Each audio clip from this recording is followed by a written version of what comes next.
I have a confession. I have never read Sympathy by Paul Laurence Dunbar before, so this is my first exposure to this poem. Is this something that's normally traditionally assigned in high school or college? Because I'd never read it either. I don't know, but I will say this. I always thought like when the caged bird sings, I mean, I can't be the only one that thought that was a reference to the Maya Angelou Quote. That's the name of her autobiography, yeah. Okay. I mean, I'm sure that she's read Paul Laurence Dunbar before, so... Let me add some real-world fact here, because I thought this was kind of interesting, and maybe we talk about this in the context of how we break this poem down. In an October 1914 article on The Poet and His Song published by the AME Review, we have some clarification from his wife. She says, he was hired to work as an attendant at the Library of Congress on September 30th, 1897. But the experience was unpleasant and strained his declining health. He wrote Sympathy, at least in part, because he was feeling, quote, like he was trapped in a cage, end quote, while working there. Wow, that does give a little bit of context of that. I didn't take it as necessarily a work thing of that nature. It seems so much more symbolic and deeper than that. I think you can, I mean, this goes back to the argument of, does literature, poems, do they have to be about authorial intent of what he wanted it to be about? And I think, depending on how many clues are in there, you could tell a different story there.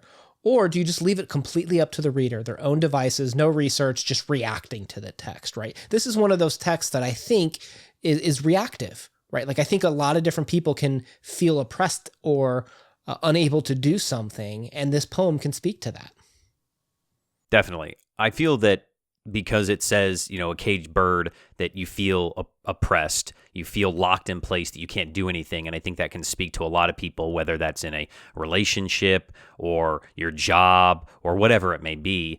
I guess I took this as set more of a time frame prior to 1897, and maybe he's trying to compare his experiences working at the Library of Congress to what happened to his forefathers in some way. It very came off to me as 1860s, 1850s America. Okay, so when we're still in slavery, you're saying? Yes, definitely. It spoke to me of being during a slavery period and that the slaves were locked into place like a caged bird. Because it says, I know what the caged bird feels, alas. And then it goes on to talking about, the sun, the rivers, the grass, the spring in the air. Those things, when we think about nature, they're out in the wild, they're free. There's nothing constraining them, perhaps. And do we take it as that's where the bird's from? Do we take it as that's what the bird needs, is that unconstrained reality? Like this beginning part sets up the emotional state of the bird. All right, I guess I took it again a little bit more literal because my mind immediately went to the slaves are in the fields working in the tobacco or cotton fields, and they're outside and the sunshine is there, but it doesn't feel good because they're being oppressed. They can see nature and they can understand what freedom is, but they can't have it themselves.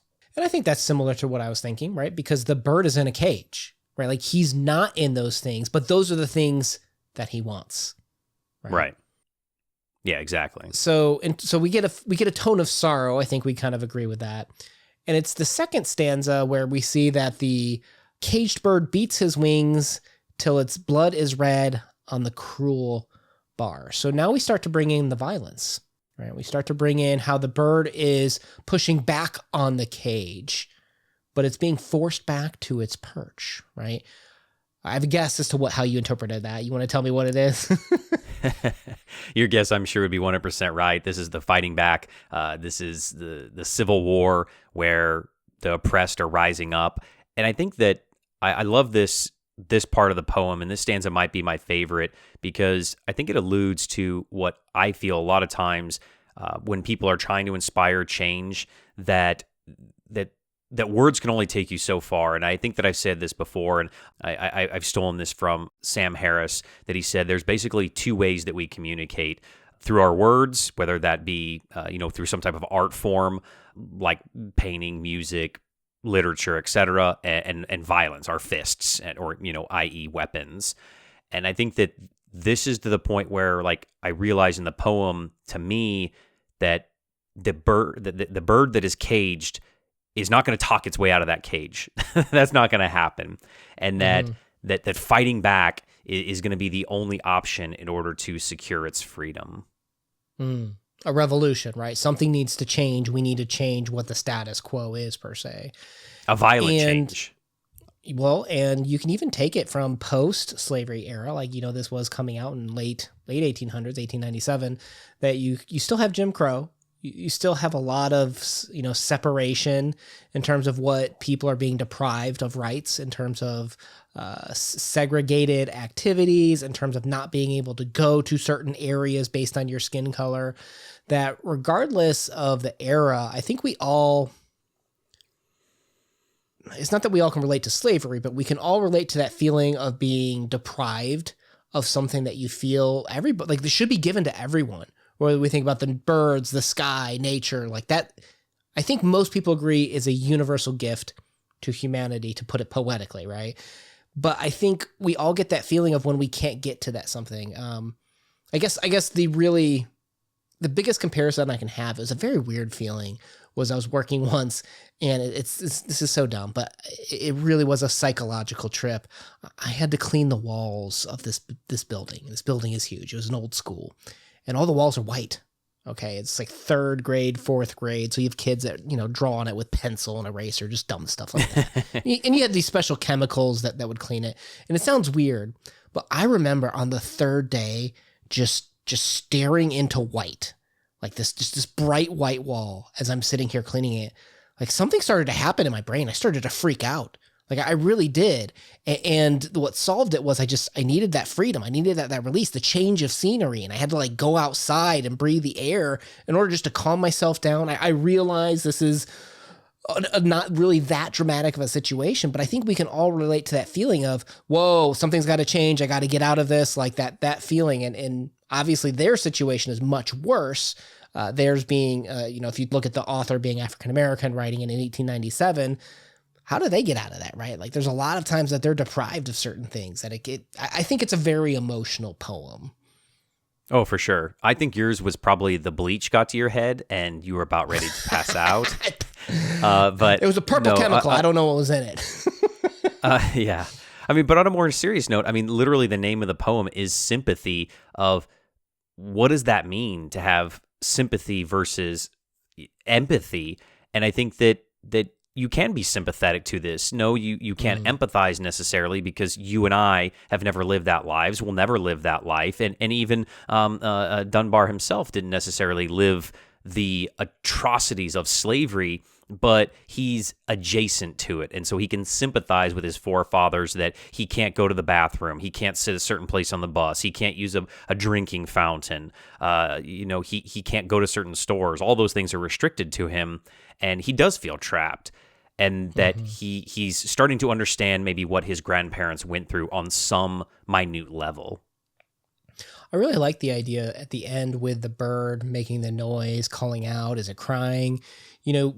We see a bird flapping around making a noise. I don't speak bird. I don't know what it's saying.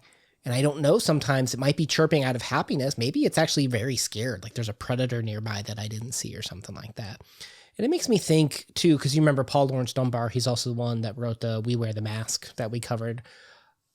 It's that performance, like sometimes we make these noises and we do these things.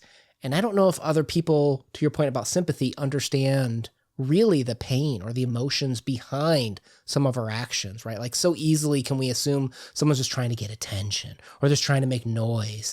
And we may not sympathize with that person and really understand their pain or the suffering that they're going through. And I thought that the bird really, I don't know, somehow was able to pull that out that it really kind of made me question how I sympathize, I guess, with some people going through those sorts of things.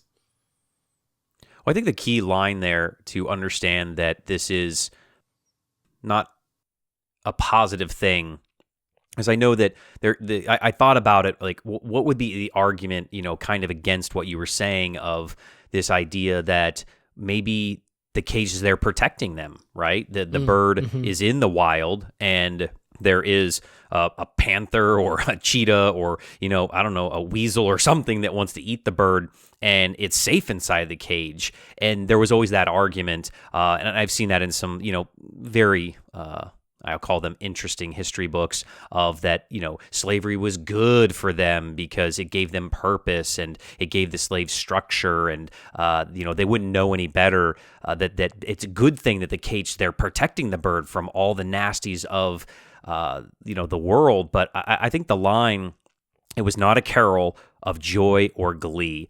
And that really hits home that this is not positive to be in this cage. This is definitely a negative to be here. And that the freedom outside of the cage is the thing that the bird is longing for. Whatever you may see, your perspective from the outside, you can only sympathize with the bird on the inside unless you've lived that life. That's fair. That's fair. Kind of like what you're talking about with, we saw a little bit of that. Remember Charles Chestnut's The Passing of Grandison, where like the slave owner was kind of gaslighting the slave, like, oh, don't you have it great here? Like, don't you think it's wonderful, like, to not have that burden of freedom, in a sense? That it's interesting, the tales that we can spin, in a sense of what certain things mean to us. And maybe only understanding someone's cry can really only tell us what level of pain that they're really in. And I think that's what's great about this story, is it really kind of, to me, elicits that. So yeah, it's great because it does give you kind of a perspective of things, and that's everything. I think that the entire idea of that slavery could be any way twisted to a positive is, just absolutely ridiculous, in my humble opinion. And I'm guessing that you would agree, but I think that this does a great job of just giving a snippet of, that alluding to what does one long for? How does one long for something that they cannot have when they're trapped? Absolutely. All right. So that was Sympathy by Paul Laurence Dunbar, a master writer. What stories would you want to see us cover from him, or poems for that matter from him? Let us know in the comments down below. What did you think about the poem? Did you like it? And what was your interpretation? Look forward to hearing you. I'm looking forward to hearing from you. My name is Una. Peace out. Peace.